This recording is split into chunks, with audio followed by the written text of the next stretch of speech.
Hi ನಮಸ್ಕಾರ ಸ್ನೇಹಿತರೆ, ಎಲ್ಲರಿಗೂ ಇವತ್ತಿನ ಹೊಸ ಬ್ಲಾಗ್ಗೆ ತಮಗೆಲ್ಲರಿಗೂ ಸ್ವಾಗತ ಸುಸ್ವಾಗತ.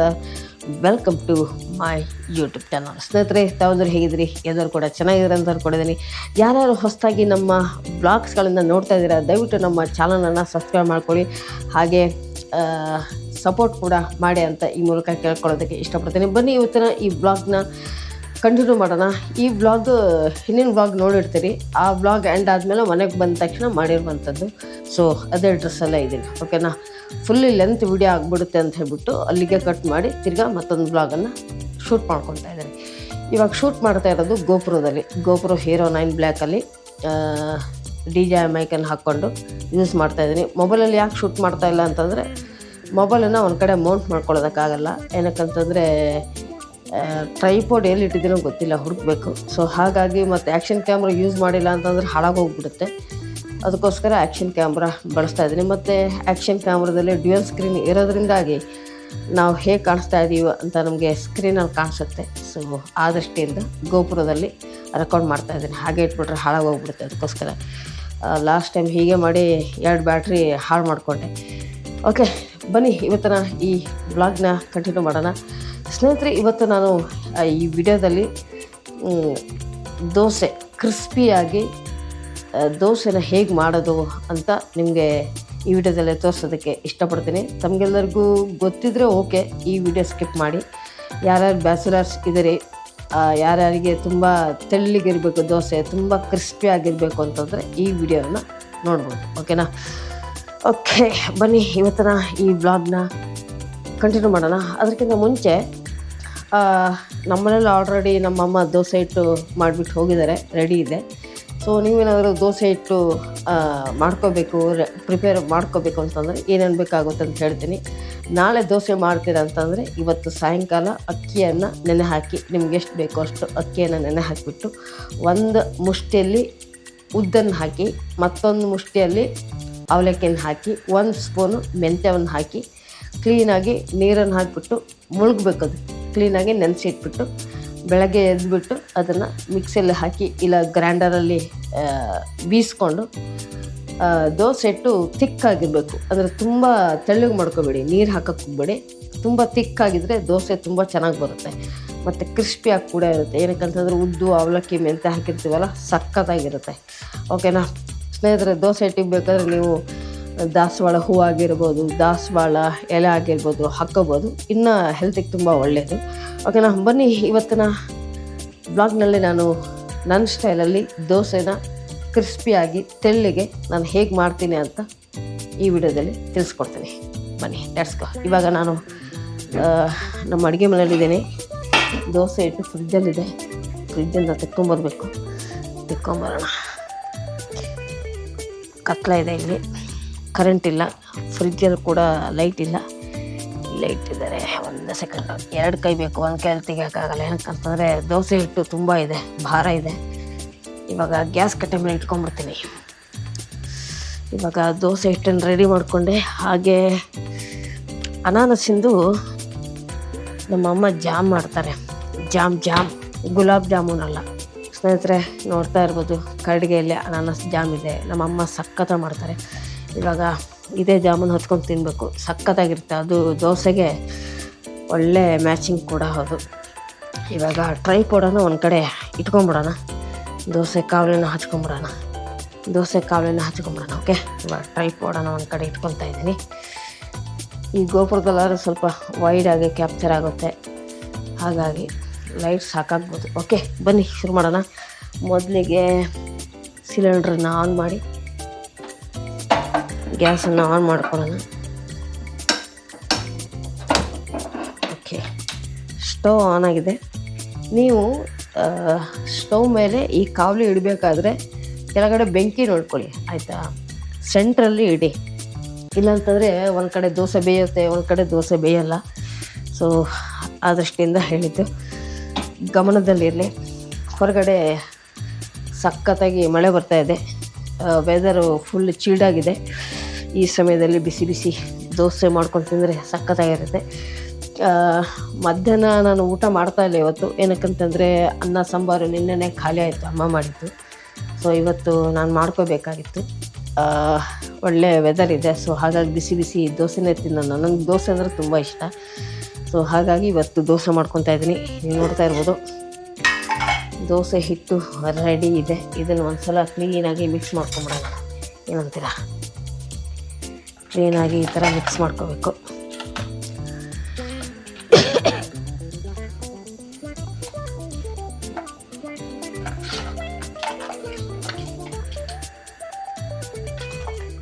ದೋಸೆ ಹಿಟ್ಟಿನ ಥಿಕ್ನೆಸ್ಸು, ನಮ್ಮಮ್ಮ ಮಾಡಿದ ಹಿಟ್ಟು ಥಿಕ್ನೆಸ್ ಎಷ್ಟಿರಬೇಕು ಅಂತ ತೋರಿಸ್ತೇನೆ ಬನ್ನಿ. ನೋಡಿ ಹಿಂಗಿರ್ಬೇಕು, ಇಷ್ಟು ಥಿಕ್ನೆಸ್ ಇರಬೇಕು. ಕಾಣಿಸ್ತಾ ಇದೆಯಾ? ನೋಡಿ ಇಷ್ಟು ಥಿಕ್ನೆಸ್ ಇದ್ದರೆ ತುಂಬ ಚೆನ್ನಾಗಿ ಬರುತ್ತೆ ದೋಸೆ. ಲೈಟ್ ಸಾಕಾಗುತ್ತೆ ಅಂತ ಲೈಟು ಎಕ್ಸ್ಟ್ರಾ ಲೈಟ್ಗಳಿದ್ದು ಎಲ್ಲ ಬೆಂಗಳೂರಲ್ಲಿ ನಮ್ಮ ಸ್ಟುಡಿಯೋದಲ್ಲೇ ಇಟ್ಬಿಟ್ಟಿದ್ದೀನಿ. ಕಾಣಿಸುತ್ತಾ ಇಲ್ಲೋ ಗೊತ್ತಿಲ್ಲ, ಅದೇ ಡೌಟ್ ಆಗ್ತಾಯಿದೆ ಇವಾಗ. ಈ ಟ್ಯೂಬ್ಲೈಟು ಪವರ್ ಸಾಕಾಗ್ತಾ ಇಲ್ಲ. ಸ್ವಲ್ಪ ಹತ್ತಿರ ಇಟ್ಕೊತೀನಿ. ಕಾಣಿಸುತ್ತಾ? ಬ್ಯಾಕ್ ಸ್ಕ್ರೀನ್ ನೋಡೋದು ಒಂದು ರೇಂಜಿಗೆ ಕಾಣಿಸ್ತಾ ಇದೆ. ಇನ್ನೂ ಸ್ವಲ್ಪ ಹತ್ತಿರ ಇಟ್ಕೊಳ್ಳ ಅಂತ.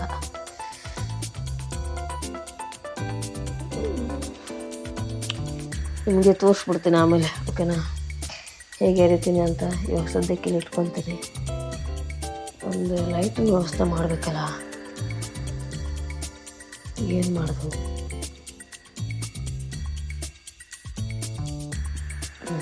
ಗೊತ್ತಾಗ್ತಾಯಿಲ್ಲ ನನಗೂ. ಇಲ್ಲಿ ಬಂದೆ. ನಾನೇ ಹ್ಯಾಂಡ್ಮೇಡ್, ನಾನೇ ಮಾಡಿದ್ದಿದ್ದು ಟಾರ್ಚ್, ಎಮರ್ಜೆನ್ಸಿ ಲೈಟು. ನೋಡಿ ಸಖತ್ ಬೆಳಕಿದೆ.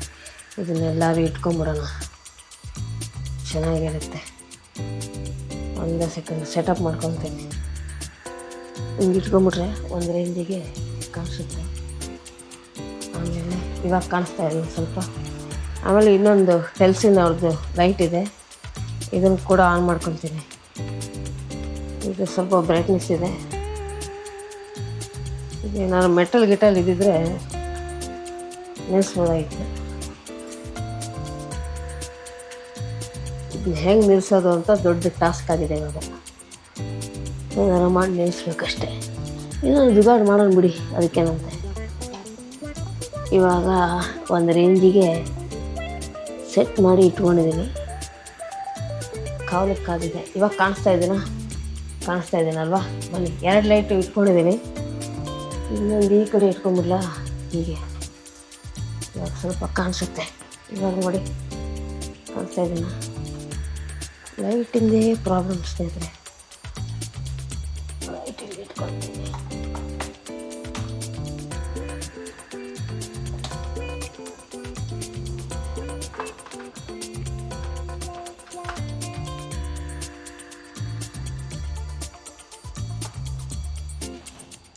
ಏನಾದ್ರು ಜುಗಾಡು ಮಾಡಬೇಕಲ್ಲ. ಇವಾಗ ಒಂದು ರೇಂಜಿಗೆ ಸೆಟ್ ಆಗಿದೆ. ಬನ್ನಿ, ಸ್ವಲ್ಪ ಅಡ್ಜಸ್ಟ್ ಮಾಡ್ಕೊಳ್ಳಿ.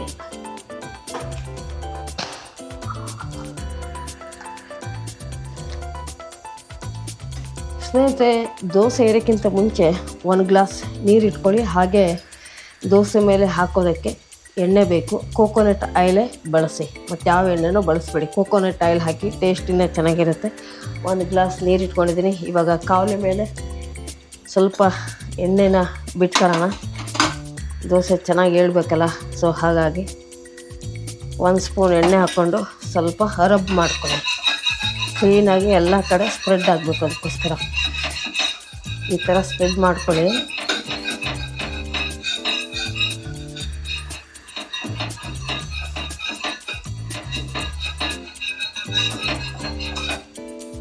ನೋಡಿ, 1 ಸ್ಪೂನ್ ಎಣ್ಣೆ ಹಾಕ್ಬಿಟ್ಟು ಸ್ವಲ್ಪ ಸ್ಪ್ರೆಡ್ ಮಾಡಿಕೊಂಡೆ ಅಲ್ವಾ. ಆಮೇಲೆ ಏನು ಮಾಡಬೇಕು, ಕೈಯಲ್ಲಿ ಫಿಲ್ಟ್ರ್ ನೀರಿದೆ, ಕೈಯಲ್ಲಿ ಸ್ವಲ್ಪ ನೀರು ಹಾಕ್ಕೊಂಡು ಹೊಡಿಬೇಕು. ಈ ಥರ ಹೊಡೆದಾಗ ಏನಾಗುತ್ತೆ ಅಂತಂದರೆ, ನಾವು ಎಣ್ಣೆ ಹಾಕಿರ್ತೀವಲ್ಲ, ಅದು ಕ್ಲೀನಾಗಿ ಇಡೀ ಕಾವಲಿಗೆ ಸ್ಪ್ರೆಡ್ ಆಗುತ್ತೆ. ಮತ್ತು ಕಾವಲಿ ಎಷ್ಟು ಕಾದಿದೆ ಅಂತ ಗೊತ್ತಾಗುತ್ತೆ. ಆನಂತರ ದೋಸೆ ಹಿಟ್ಟನ್ನು ಒಂದು 2-3 ಸಲ ತಿರ್ಸ್ಕೊಳ್ಳಿ. ಒಂದು 2-3 ಸಲ ತಿರ್ಸ್ಕೊಂಬಿಟ್ರೆ ಕ್ಲೀನಾಗಿ ಮಿಕ್ಸ್ ಆಗುತ್ತೆ. ಆಮೇಲೆ 1 ಸ್ಪೂನ್ ತೊಗೊಳ್ಳಿ, ಸ್ವಲ್ಪ ಹೀಗೆ ಮಾಡಿ ಹೀಗೆ ಹಾಕ್ಕೋಬೇಕು. ಹಾಕ್ಕೊಂಡು ನಿಧಾನ ಸುತ್ತಲೂ ಈ ಥರ ತಿರ್ಸ್ಬೇಕು. ಆಗ ಕ್ಲೀನಾಗಿ ರೌಂಡ್ ಶೇಪ್ ಬರುತ್ತೆ. ದೋಸೆ ಥಿಕ್ನೆಸ್ ಕೂಡ ತುಂಬ ತೆಳ್ಳಗಿರುತ್ತೆ, ತಿನ್ನೋದಕ್ಕೆ ಅಲ್ಟಿಮೇಟ್ ಆಗಿರುತ್ತೆ. ಇವಾಗ ನಾನೇನು ಮಾಡ್ತೀನಿ, ದೋಸೆ ಹಾಕ್ಕೊಂಡೆ ಅಲ್ವಾ, ಅದ್ರ ಮೇಲೆ ಸ್ವಲ್ಪ ಎಣ್ಣೆ ಹಾಕ್ಕೊತೀನಿ, ಕೋಕೋನಟ್ ಆಯಿಲ್ ಹಾಕ್ಕೊತಾ ಇದ್ದೀನಿ. ಇವಾಗ ಇದು ಸ್ಪೂನ್ ತುಂಬ ಚಿಕ್ಕದು ಸ್ನೇಹಿತರೆ, ತುಂಬ ಎಣ್ಣೆ ಬರೋಲ್ಲ, ಅದಕ್ಕೆ 2-3 ಸ್ಪೂನ್ ಹಾಕ್ಕೊಂಡು ಮತ್ತೆ ತಪ್ಪು ತಿಳ್ಕೊಬಿಡಿ.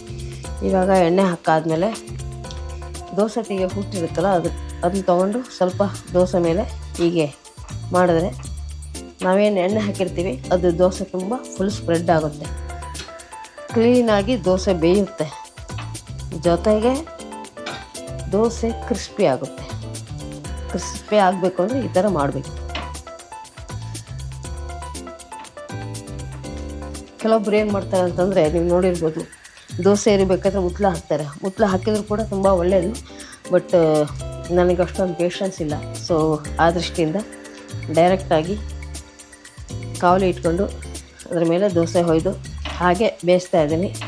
ಇವಾಗ ನಿಮ್ಗೆ ಒಂದ್ಸಲ ತೋರಿಸ್ತೀನಿ ಯಾವ ಥರ ಬಂದಿದೆ ದೋಸೆ ಅಂತ. ನೀವು ನೋಡ್ತಾ ಇರ್ಬೋದು, ದೋಸೆ ಕ್ಲೀನಾಗಿ ಗೋಲ ರೌಂಡ್ ಶೇಪಲ್ಲೇ ಕ್ಲೀನಾಗಿ ಹೊಯ್ಕೊಂಡಿದ್ದೀನಿ. ನೋಡ್ತಾ ಇರ್ಬೋದು, ಬೇಯ್ತಾ ಇದೆ ದೋಸೆ.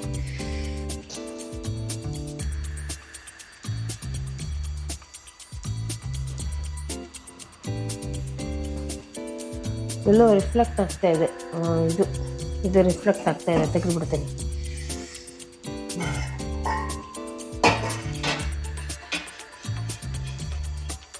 ಒಂದು ಸೆಕೆಂಡ್,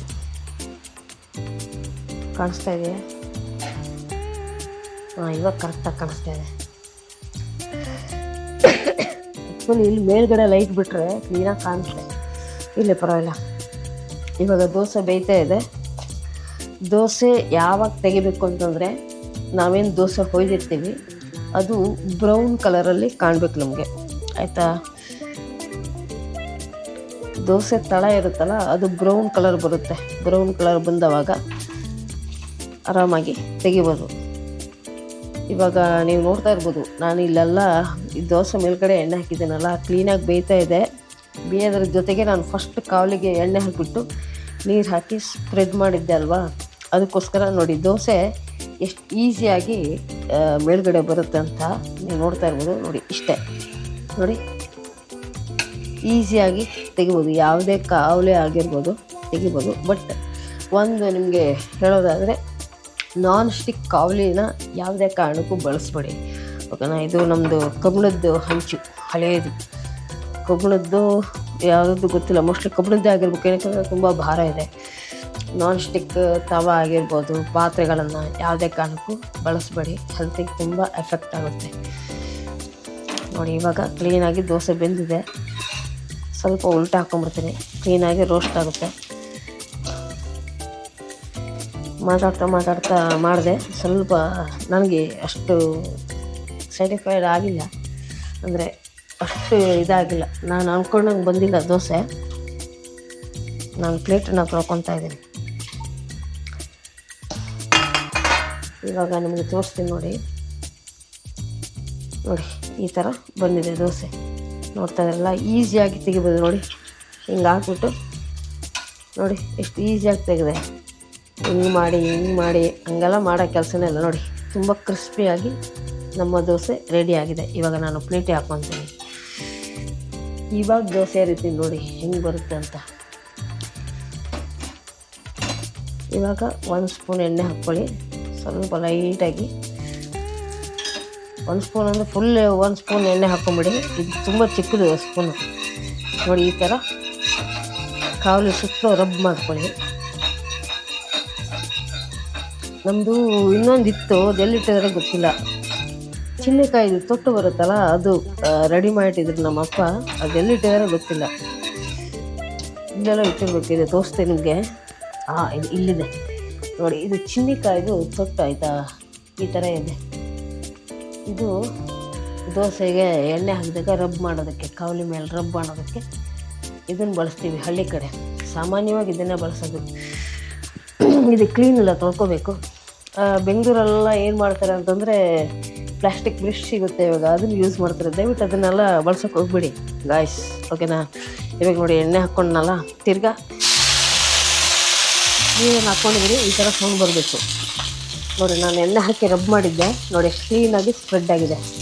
ಕಾವಲಿ ನೋಡಿ ಚಕಪಕ ಹೊಳಿತಾ ಇದೆ ತಾನೆ, ಕ್ಲೀನಾಗಿ ಸ್ಪ್ರೆಡ್ ಆಗಿದೆ. ಇವಾಗ ಇನ್ನೊಂದ್ಸಲ ಹೊಡಿತೀನಿ, ಏನಕ್ಕೆ ತುಂಬ ಬಿಸಿದೆ ಕಾವಲಿ. ಇವಾಗ ಕರೆಕ್ಟಾಗಿ ನನಗಂತೂ ಸೌಂಡ್ ಮೇಲೆ ಗೊತ್ತಾಗ್ಬಿಡುತ್ತೆ ಕಾವಲಿ ಕರೆಕ್ಟಾಗಿ ಇದೆಯಾ ದೋಸೆ ಹೊಯ್ಯೋಕ್ಕೆ ಅಂತ. ಆ ಸೌಂಡ್ ಮೇಲೆ ನೋಡಿಕೊಂಡು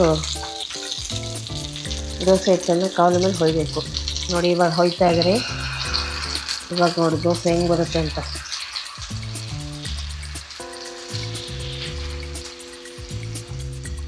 ಇವಾಗ ಸಕ್ಕತ್ತಾಗಿ ಬಂತು ನೋಡಿ ಗೈಸ್. ದೋಸೆ ಹೆಂಗೆ ಒಯ್ದಿದ್ದೆ ನೋಡಿ, ಹೋಟೆಲೆಲ್ಲ ಎರಿತಾರಲ್ಲ ದೋಸೆನ, ಹಾಗೆ ಮಾಡಿದ್ದೀನಿ. ಇವಾಗ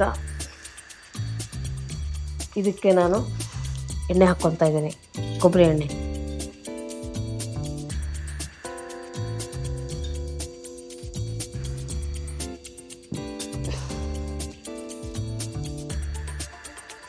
ಈ ಥರ ಕೊಬ್ಬರಿ ಎಣ್ಣೆ ಹಾಕ್ಕೊಂಡು ಈ ಹುಟ್ಟಲ್ಲಿ ಈ ಥರ ಸ್ಪ್ರೆಡ್ ಮಾಡ್ಕೋಬೇಕು, ರಬ್ ಮಾಡಬೇಕು. ಅವಾಗೆಲ್ಲ ಕಡೆ ಸ್ಪ್ರೆಡ್ ಆಗುತ್ತೆ, ಕ್ಲೀನಾಗಿ ದೋಸೆ ಬೇಯುತ್ತೆ ಮತ್ತು ದೋಸೆ ಕ್ರಿಸ್ಪಿ ಆಗುತ್ತೆ. ಈ ಥರ ಹೋಟೆಲಲ್ಲೆಲ್ಲ ಮಾಡ್ತಾರೆ ನೀರು ಹಾಕೋದು, ಬಟ್ ಸಾಮಾನ್ಯವಾಗಿ ನಮ್ಮ ಅಮ್ಮ ಆಗಿರ್ಬೋದು ಯಾರು ಈ ಥರ ಮಾಡಲ್ಲ. ನಾನು ಮಾಡಿದ್ರೆ ಈ ಥರನೇ ಮಾಡೋದು. ಬಟ್ ಈ ಥರ ಮಾಡಿದ್ರೆ ಸಮಸ್ಯೆ ಏನು ಅಂತಂದರೆ, ನಮ್ಮದು ಸ್ಟವ್ ನೋಡ್ತಾ ಇದ್ದೀರಲ್ಲ, ಸ್ಟವ್ ಮೇಲೆಲ್ಲ ಈ ಕಾವಲಿ ಮೇಲೆ ಇರುವಂತಹ ಗಲೀಜು ಇದೆಲ್ಲ ನೀರು ಹಾಕ್ತೀವಲ್ಲ, ನೀರು ಹಾಕಿದ್ದಕ್ಕೆ ಬಿಸಿಗೆ ಎಲ್ಲ ಹಾರಿಬಿಡುತ್ತೆ ನೋಡಿ. ಇಲ್ಲೆಲ್ಲ ಗಲೀಜಾಗಿದೆ, ಇಷ್ಟು ಗಲೀಜಾಗುತ್ತೆ. ದೋಸೆ ಆದಮೇಲೆ ಕ್ಲೀನಾಗಿ ಸ್ಟವನ್ನು ಒರೆಸ್ಕೋಬೇಕು. ಈ ತವದಲ್ಲಿ ಏನಾದರೂ ಗಲೀಜಿದ್ರೆ ಎಣ್ಣೆ ಹಾಕ್ಬಿಟ್ಟು ನೀರು ಹಾಕ್ಬಿಟ್ರೆ ಫುಲ್ಲು ಎಲ್ಲ ಕಿತ್ತು ಬಂದ್ಬಿಡುತ್ತೆ, ಗಲೀಜೆಲ್ಲ ಹಾರೋಗ್ಬಿಡುತ್ತೆ ನೋಡಿ. ಇಲ್ಲೆಲ್ಲ ಬಿದ್ದಿದೆ ನೋಡಿ, ನೋಡ್ಬೋದು ನೀವು, ಎಲ್ಲ ಸ್ಪ್ರೆಡ್ ಆಗುತ್ತೆ. ಅದಕ್ಕೆ ತುಂಬ ಒಳ್ಳೆಯದು ನೀರು ಹಾಕಿದರೆ, ನನ್ನ ಅನಿಸಿಕೆ, ಗೊತ್ತಿಲ್ಲ. ಇವಾಗ ದೋಸೆ ಬೇಯ್ತಾ ಇದೆ, ಸ್ವಲ್ಪ ಬೆಂಕಿ ಜಾಸ್ತಿ ಮಾಡ್ಕೊಳ್ಳೋಣ, ಉರಿ. ನಾನು ದೋಸೆ ತಿಂದಮೇಲೆ ಇದೆಲ್ಲ ಕ್ಲೀನ್ ಮಾಡಬೇಕು. ದೋಸೆ ಅಂತೂ ನೋಡಿ ಹಪ್ಪಳ ಥರ ಆಗಿದೆ, ಎಷ್ಟು ತಿನ್ನಾಗಿದೆ ನೋಡಿ ಗೈಸ್. ನೋಡಿ ಗೈಸ್, ಒಳ್ಳೆ ಪೇಪರ್ ಥರ ಇದೆ, ಕಾಣಿಸ್ತಾ ಇದೆಯಾ ನೋಡಿ, ಪೇಪರ್ ಥರ ಇದೆ. ತಿನ್ನೋ ಪದಾರ್ಥವನ್ನು ಆಟಾಡಬಾರ್ದು, ನಮ್ಮಮ್ಮ ಕೊಟ್ಟಿರೋದು ನೋಡಿ. ಎಷ್ಟು ಕ್ರಿಸ್ಪಿ ಆಗಿದೆ, ಸಖತ್ತಾಗಿದೆ. ಇದಕ್ಕೆ ಜಾಮೂನು ಹಾಕ್ಕೊಂಡು ತಿಂತಾಯಿದ್ರೆ ಸೂಪರಾಗಿರುತ್ತೆ ಸ್ನೇಹಿತರೆ. ಇವಾಗೆಲ್ಲ ನನ್ನ ಯೂಟ್ಯೂಬ್ ಥಂಬ್ನೇಲ್ಗಳನ್ನು AI ಜನ್ರೇಟ್ ಮಾಡ್ತಾಯಿದ್ದೀನಿ. ChatGPT ಆಗಿರ್ಬೋದು, ಜೆಮಿನಿಯಲ್ಲಿ, ಇದರಲ್ಲಿ ನಾನು ಆಲ್ಮೋಸ್ಟ್ ChatGPTಯಲ್ಲೇ ಕ್ರಿಯೇಟ್ ಮಾಡೋದು ಥಂಬ್ನೇಲ್ಗಳನ್ನೆಲ್ಲ ಕಲ್ತ್ಕೊಂಡಿದ್ದೀನಿ. ಇವಾಗ ತುಂಬ ಐ ಕ್ಯಾಚಿಂಗ್ ಆಗಿ ಬರುತ್ತೆ, ತುಂಬ ಸಖತ್ತಾಗಿ ಬರುತ್ತೆ, ಓಕೆನಾ. ಇವಾಗ ದೋಸೆ ತೆಗಿತಾ ಇದ್ದೀನಿ, ಹೇಳ್ತೀನಿ ರೀ, ದೋಸೆ ತೆಗಿತಾ ಇದ್ದೀನಿ. ಇದಂತೂ ಪರ್ಫೆಕ್ಟಾಗಿ ಆಗಿದೆ ನೋಡಿ, ಈಸಿ ಪೀಸಿ ಸಖತ್ತಾಗಿದೆ ಇದು. ಇವಾಗ ಮತ್ತೆ ತಿರ್ಗಾ 1 ಸ್ಪೂನ್ ಹಾಕ್ಕೊತೀನಿ, ಸ್ವಲ್ಪ ಹಾಕ್ಕೊತೀನಿ. ಅದಾದ ನಂತರ ಈ ಥರ ರಬ್ಬು. ಇವಾಗ ಹೇಳ್ತೀನಿ, ದೋಸೆ ಒಯ್ದುಬಿಟ್ಟು ಹೇಳ್ತೀನಿ, ಓಕೆನಾ. ಇದು ಲಾಸ್ಟ್ ದೋಸೆ. ಇವಾಗ ನೀರು ಹಾಕಿದರೆ ಅವನ ಅಜ್ಜಿ ಎಲ್ಲ ಕಿತ್ತು ಬಂದ್ಬಿಡುತ್ತೆ, ಗಲೀಜುಗಳೆಲ್ಲ.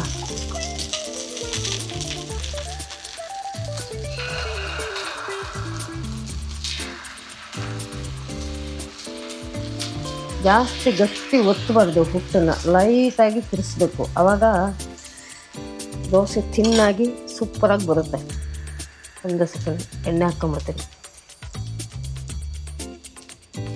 ಇದನ್ನು ಹಾಕ್ಕೊಂಬಿಟ್ಟೆ ಅಂದರೆ ನನ್ನ ಕೆಲಸನ ಮುಗೀತು. ಇವಾಗ ಕೊಬ್ಬರಿ ಎಣ್ಣೆ ತಿಂದರೆ ಏನು ಸಮಸ್ಯೆ ಇಲ್ಲ ಗಾಯ್ಸ್.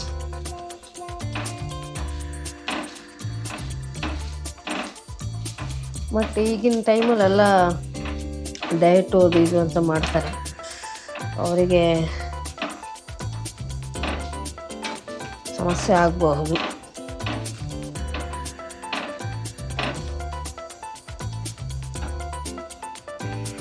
ಒರ್ಸೋದಕ್ಕೆ ಬಟ್ಟೆ ಬೇಕಾಗಿತ್ತು, ಎಲ್ಲಿ ಇಟ್ಟಿದ್ದಾರೆ ಗೊತ್ತಿಲ್ಲ.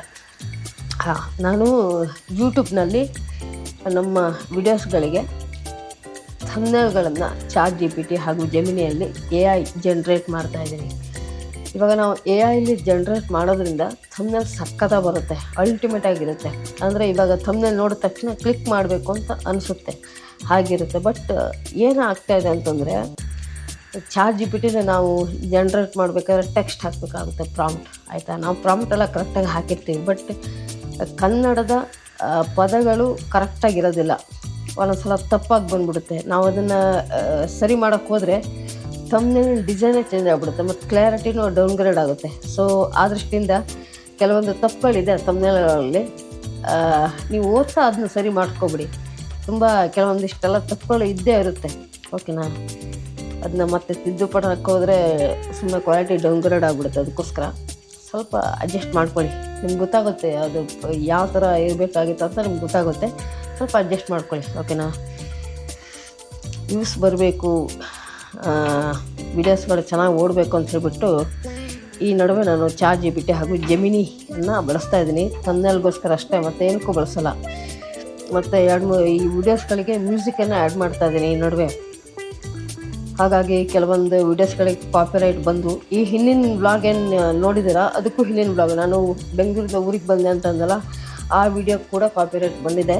ಬಟ್ ಕಾಪಿರೈಟ್ ಕ್ಲೈಮ್ ಏನು ಅಲ್ಲ ಅದು, ಬಟ್ ಆದರೂ ಒಂಥರ ಕಾಪಿರೈಟೇ ಅದು. ಬಟ್ ಏನೂ ಎಫೆಕ್ಟ್ ಆಗೋಲ್ಲ, ಇವಾಗ ಎಫೆಕ್ಟ್ ಆಗೋಲ್ಲ. ನಾವೇನಾದರೂ ಮಾನಿಟೈಸ್ ಆಯಿತು ಅಂತಂದರೆ ಚಾನಲಿಗೆ, ಆವಾಗ ಎಫೆಕ್ಟ್ ಆಗುತ್ತೆ. ಸೊ ಇಷ್ಟೊಂದೆಲ್ಲ ರಿಸ್ಕ್ ತೊಗೊಂಡು ವ್ಲಾಗ್ಸ್ಗಳನ್ನು ಮಾಡ್ತಾಯಿದ್ದೀನಿ. ದಯವಿಟ್ಟು ಸಪೋರ್ಟ್ ಮಾಡಿ. ಅಲ್ಲ, ಸ್ವಲ್ಪ ಹೆಚ್ಚು ಕಡಿಮೆ ಆದರೂ ಕೂಡ ಚಾನಲೇ ಹೊಗೆ ಆಗಿಬಿಡುತ್ತೆ ಸ್ನೇಹಿತರೆ. ತುಂಬ ಸ್ಟ್ರಿಕ್ಟ್ ಮಾಡಿದ್ದಾರೆ, ಮೊದಲಿನ ಥರ ಇಲ್ಲ ಇವಾಗ. ನೀವು ಅಂದ್ಕೊಂಡಿರ್ಬೋದು ಆರಾಮಾಗಿ ಈಸಿಯಾಗಿ ಮಾಡ್ಬೋದು ಅಂತ, ಅಂದ್ಕೊಳ್ಳೇಬೇಡಿ, ಚಾನ್ಸೇ ಇಲ್ಲ ಸ್ನೇಹಿತರೆ. ತುಂಬ ಕಷ್ಟ ಇವಾಗ, ಹೆವಿ ಕಷ್ಟ ಸ್ನೇಹಿತರೆ. ನೀವು ಅಂದ್ಕೊಂಡಂಗಿಲ್ಲ ಇವಾಗ ನೋಡಿ, ದೋಸೆ ರೆಡಿ. ಈಸಿಯಾಗಿ ಒಂದು ಸಲ ಹಿಂಗೆ ಹಾಕ್ಬಿಟ್ರೆ ಕ್ಲೀನಾಗಿ ಎದ್ದು ಬರುತ್ತೆ ದೋಸೆ. ನೋಡಿ ಎಷ್ಟು ಥಿನ್ನಾಗಿದೆ ಅಂತ ಹೇಳ್ಬಿಟ್ಟು, ಲೈಟಾಗಿದೆ ನೋಡಿ, ಎಷ್ಟು ಕ್ರಿಸ್ಪಿ ಇದೆ ನೋಡಿ, ಕಾಣಿಸ್ತಾ ಇದೆಯಾ ನೋಡಿ. ಈ ಥರ ಹಿಂಗೆ ಮಡ್ಚ್ಕೊಳ್ಳೋದು, ತಿಂತಾ ಇರೋದು. ಇವಾಗ ಕಾವಲಿ ಆಫ್ ಮಾಡೋಣ, ಕೆಳಗಡೆ ಗ್ಯಾಸ್ ಆಫ್ ಮಾಡಿಬಿಡೋಣ, ಓಕೆನಾ. ಇವಾಗ ಪ್ಲೇಟಿಗೆ ಸರ್ವ್ ಮಾಡ್ಕೊಂಡು ತಿಂತಾ ಇರೋದು. ನನಗೆ 3 ದೋಸೆ ಸಾಕು. ಯಾವ್ದಾರು ನಮ್ಮ ಆ್ಯಪಲ್ ಟ್ಯಾಬಲ್ಲಿ ಯಾವ ಥರ ಸಿನಿಮಾನೋ ಏನೋ ಹಾಕ್ಕೊಂಡು, ಇಲ್ಲ ನಮ್ಮ ಫೇವ್ರೇಟ್ ಬ್ಲಾಗರ್ ಇರ್ತಾರಲ್ಲ ಅವ್ರದ್ದು ವೀಡಿಯೋಸ್ ನೋಡ್ಕೊತ ಜಾಮ್ ಹಾಕ್ಕೊಂಡು ತಿಂತಾ ಇರೋದೇ. ಇವಾಗ ನಿಮಗೆ ಜಾಮ್ ಹೇಗಿದೆ ಅಂತ ತೋರಿಸ್ತೀನಿ. ಅಬ್ಬಾ, ಬೆಳಗ್ಗೆ ತಿಂದು ಗಟ್ಟಿ ಹಾಕ್ಬಿಟ್ಟಿದ್ದೀನಿ, ಬಾಯಲೆಲ್ಲ ನೀರು ಬರ್ತಾಯಿದೆ. ಸ್ವಲ್ಪನೇ ಸ್ವಲ್ಪ ಇದೆ. ನಮ್ಮ ತಂದೆಯರು ಆಲ್ಮೋಸ್ಟ್ ಎಲ್ಲ ಖಾಲಿ ಮಾಡಿಬಿಟ್ಟಿದ್ದಾರೆ. ನಮ್ಮ ಅಮ್ಮ ನನಗೆ ಅಂಥೇಳಿ ಸ್ವಲ್ಪ ಇಟ್ಟಿದ್ರು. ಇವಾಗ ಪ್ಲೇಟಿಗೆ ಹಾಕ್ಕೊಂಡಿದ್ದೀನಿ, ಸರ್ವ್ ಮಾಡ್ಕೊಂಡಿದ್ದೀನಿ, ತೋರಿಸ್ತೀನಿ ರೀ. ಇದು ಆಲ್ಮೋಸ್ಟ್ ಚೆನ್ನಾಗಿ ಮಾಡಿದ್ದಾರೆ, ಅಂದರೆ ಒಂದು 2 ತಿಂಗಳ ಬರುತ್ತೆ ಸ್ನೇಹಿತರೆ. ಸ್ವಲ್ಪ ಕೈ ಒರೆಸ್ಕೊಂಡ್ಬಿಡ್ತೀನಿ. ಸ್ನೇಹಿತರೆ ಇರಿ, ಲೈಟ್ ತೊಗೊಂಡ್ಬಿಡ್ತೀನಿ. ಒಂದು ಸೆಕೆಂಡ್. 25 ನಿಮಿಷ ಆಗೋಯ್ತಿಲ್ಲ. ನೀವು ನೋಡ್ತಾ ಇರ್ಬೋದು, ಅನಾನಸ್ ಜಾಮ್ ನೋಡೋದಕ್ಕೆ ಈ ಥರ ಕಾಣಿಸುತ್ತೆ, ಸಕ್ಕತ್ತಾಗಿದೆ. ಅನಾನಸ್ ಜಾಮ್ ಹೇಗೆ ಮಾಡ್ತಾರೆ ಅಂತಂದರೆ, ಅನಾನಸನ್ನು ಕ್ಲೀನಾಗಿ ಸಿಪ್ಪೆ ಎಲ್ಲ ತೆಗೆದ್ಬಿಟ್ಟು ಅದನ್ನು ತುರಿಯ ಮಣೆ ಇರುತ್ತಲ್ಲ ಅದನ್ನು ತುರ್ಕೊಂಡು ಅದನ್ನು ಬಾಣಲೆ ಹಾಕಿಬಿಟ್ಟು ಕ್ಲೀನಾಗಿ ಬೇಯಿಸ್ತಾರೆ. ಅದು ಒಂದು ಥಿಕ್ನೆಸ್ ಬರುತ್ತೆ. ಆಮೇಲೆ ಸ್ವಲ್ಪ ಸಕ್ಕರೆ, ಆಮೇಲೆ ಯಾಲಕ್ಕಿ ಹಾಕ್ತಾರೆ, ಆಮೇಲೆ ಪೆಪ್ಪರ್, ಅದನ್ನು ಕ್ಲೀನಾಗಿ ಪುಡಿ ಮಾಡಿ ಹಾಕ್ತಾರೆ ಅಷ್ಟೇ, ಮತ್ತೇನೆಲ್ಲ. ಕ್ಲೀನಾಗಿ ಅದನ್ನು ಬೇಯಿಸಿ ಒಂದು ಕಡೆ ಒಂದು ಸೇಫ್ ಪಾತ್ರೆಯಲ್ಲಿ ನಾವು ಸ್ಟೋರ್ ಮಾಡಿ ಇಟ್ಕೊಂಡ್ರೆ ಸುಮಾರು 1-1.5 ತಿಂಗಳು 2 ತಿಂಗಳು ಬರುತ್ತೆ. ಸ್ವಲ್ಪ ನೀರು ತಾಗಿಸ್ಬಾರ್ದು, ನೀರು ತಾಗಿಸಿದ್ರೆ ಹೋಯ್ತು, ಓಕೆನಾ. ಓಕೆ, ಇವಾಗ ಲೈಟ್ ಆಫ್ ಮಾಡಿಬಿಡೋಣ. ಇದು ನೋಡಿ ಎಷ್ಟು ಉಪಯೋಗಕ್ಕೆ ಬಂತು ಈ ಲೈಟ್, ತುಂಬ ಚೆನ್ನಾಗಿದೆ ಗಾಯ್ಸ್. ಇದರಲ್ಲಿ ನೋಡಿ ಕನ್ನಡಿ ಕೂಡ ಇರುವಂಥದ್ದು. ಇದು ನಮ್ಮ ಮೊಬೈಲ್ ಹಿಂಗಡೆ ಮ್ಯಾಗ್ನೆಟಿಕ್ ಅಟ್ಯಾಚ್ ಆಗುತ್ತೆ ಇದು, ಓಕೆನಾ ಸ್ನೇಹಿತರೆ. ಇವಾಗ ಬ್ಯಾಟಿಂಗ್ ಮಾಡ್ತಾ ಇರೋದೇ. ಬಿಸಿ ಬಿಸಿ ದೋಸೆ ರೆಡಿ ಇದೆ. ಈ ರೀತಿ ತಮ್ಮನಲ್ಲಿ ಒಂದು ಫೋಟೋ ಹೊಡ್ಕೊಂಡ್ಬಿಡ್ತೀನಿ. ಓಕೆ ಸ್ನೇಹಿತರೆ, ನೋಡಿದ್ರಲ್ಲ ಈ ವಿಡಿಯೋದಲ್ಲಿ ನಾನು ದೋಸೆನ ಕ್ರಿಸ್ಪಿಯಾಗಿ ತೆಳ್ಳಗೆ ಅಂದರೆ ಪೇಪರ್ ದೋಸೆನ ಯಾವ ಥರ ಮಾಡೋದು ಅಂತ ಈ ವಿಡಿಯೋ ಮೂಲಕ ನಿಮಗೆಲ್ಲರಿಗೂ ತಿಳಿಸ್ಕೊಟ್ಟಿದ್ದೀನಿ. ಈ ವಿಡಿಯೋ ಹೇಗೆ ಅನಿಸ್ತು ಅಂತ ದಯವಿಟ್ಟು ವಿಡಿಯೋ ಕಮೆಂಟ್ ಸೆಕ್ಷನಲ್ಲಿ ತಿಳಿಸೋದನ್ನು ಮರಿಬೇಡಿ. ಹಾಗೂ ಯಾರ್ಯಾರು ಹೊಸದಾಗಿ ನಮ್ಮ ಬ್ಲಾಗ್ಸ್ಗಳನ್ನು ನೋಡ್ತಾ ಇದ್ದೀರಾ, ದಯವಿಟ್ಟು ನಮ್ಮ ಚಾನಲನ್ನು ಸಬ್ಸ್ಕ್ರೈಬ್ ಮಾಡ್ಕೊಳ್ಳಿ. ಹೀಗೆ ಸಪೋರ್ಟ್ ಮಾಡ್ತಾಯಿರಿ. ಆದಷ್ಟು ಬೇಗ ನಮ್ಮ ಚಾನಲಿಗೆ ಮಾನಿಟೈಸ್ ಮಾಡ್ಕೊಳ್ಳೋಣ. ಪ್ರತಿ ವಿಡಿಯೋದಲ್ಲೇ ಹೇಳ್ತಾ ಇದ್ದೀನಿ, ಒಂದು ಆಸೆ 3-4 ವರ್ಷ ಆಯಿತು, ಇನ್ನೂ ಕೂಡ ಚಾನಲಿಗೆ ಮಾನಿಟೈಸ್ ಆಗಿಲ್ಲ. ಅದಕ್ಕೋಸ್ಕರ ನಿಮ್ಗೆ ಹೇಳ್ತಾ ಇರೋದು. ಓಕೆನಾ? ಸರಿ, ಇಷ್ಟನ್ನು ಹೇಳ್ತಾ ಇವತ್ತಿನ ಈ ವ್ಲಾಗನ್ನು ಇಲ್ಲಿಗೆ ಎಂಡ್ ಮಾಡ್ತಾಯಿದ್ದೀನಿ. ನಾವು ಸಿಗ್ತೀವಿ ಮುಂದಿನ ಕ್ರೇಜಿ ವ್ಲಾಗ್ನಲ್ಲಿ. ಅಲ್ಲಿವರೆಗೂ ಟೇಕ್ ಕೇರ್, ನಗ್ತಾ ನಗಿಸ್ತಾ ಇರಿ ಮತ್ತು ಆರೋಗ್ಯದಿಂದಲೇ ಸಿಗೋಣ ಮುಂದಿನ ವ್ಲಾಗ್ನಲ್ಲಿ. ಮನೇಲಿ ಯಾರು ಕೂಡ ಇಲ್ಲ, ಒಳ್ಳೊಳ್ಳೆ ವ್ಲಾಗ್ಸ್ಗಳನ್ನು ಮಾಡ್ತೀನಿ, ಆರಾಮಾಗಿ ಫ್ರೀ ಆಗಿರ್ತೀನಿ. ಮತ್ತೇನಿಲ್ಲ, ಬೆಳಗ್ಗೆ ಸ್ವಲ್ಪ ಕೆಲಸ ಇರುತ್ತೆ, ಮನೆ ಒರೆಸೋದು, ಗುಡಿಸೋದು, ಪಾತ್ರೆ ತೊಳೆಯೋದು, ತಿಂಡಿ ಮಾಡ್ಕೊಳ್ಳೋದು, ಅಡುಗೆ ಮಾಡ್ಕೊಳ್ಳೋದು. ನಿನ್ನೆಲ್ಲ ನಮ್ಮಮ್ಮ ಮಾಡಿಟ್ಟು ಹೋಗಿದ್ರು. ಸೊ ಓಕೆ, ನಡೀತು. ಇವಾಗ ಇನ್ನು ಮುಂದೆ ಎಲ್ಲ ನಾನೇ ಪ್ರಿಪೇರ್ ಮಾಡ್ಕೋಬೇಕು. ಅದಕ್ಕೋಸ್ಕರ ಸ್ವಲ್ಪ ಲೇಟ್ ಆಗುತ್ತೆ, ಬೆಳಗ್ಗೆ ಮಾಡೋದಕ್ಕಾಗಲ್ಲ. ಮಧ್ಯಾಹ್ನ ಮೇಲೆ ಶುರು ಮಾಡಬೇಕು ವ್ಲಾಗ್ ಮಾಡೋದಾದ್ರೆ. ಮಧ್ಯಾಹ್ನ ಮೇಲೆ ಸಿಕ್ಕಾಪಟ್ಟೆ ಮಳೆ, ಕಪ್ಪಾಗಿರುತ್ತೆ ವಾತಾವರಣ, ಬೆಳಕು ಅಷ್ಟೊಂದು ಇರೋಲ್ಲ.